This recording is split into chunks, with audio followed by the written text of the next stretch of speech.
వలయంలో కొట్టుమిట్టాడుతున్న వాళ్ళు, లక్షల్లో అప్పులున్న వాళ్ళు, లేదా తరచూ అప్పులవుతున్న వాళ్ళు ఎవరైనా సరే అమావాస్య రోజు నల్ల ఆవాలకు సంబంధించిన ఒక శక్తివంతమైన పరిహారం పాటిస్తే క్రమక్రమంగా మీ అప్పులన్నీ తీరిపోతాయని రహస్య తాంత్రిక పరిహార శాస్త్రంలో చెప్పడం జరిగింది.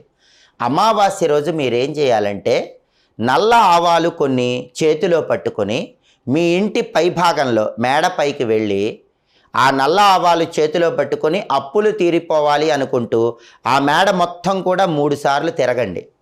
ఒకవేళ మేడ లేని వాళ్ళు ఎవరైనా ఉన్నట్లయితే అమావాస్య రోజు రాత్రిపూట 3 రోడ్ల కూడలి దగ్గరకు కానీ 4 రోడ్ల కూడలి దగ్గరకు కానీ వెళ్ళండి. ఆ కూడలి దగ్గర 3 సార్లు చుట్టూ తిరగండి. అలా తిరిగిన తర్వాత చేతిలో ఉన్నటువంటి నల్ల ఆవాలు ఒక్కొక్క దిక్కుకు విసిరేయాలి. అలా విసిరేస్తే క్రమక్రమంగా మీ అప్పులన్నీ తీరిపోతాయని రహస్య తాంత్రిక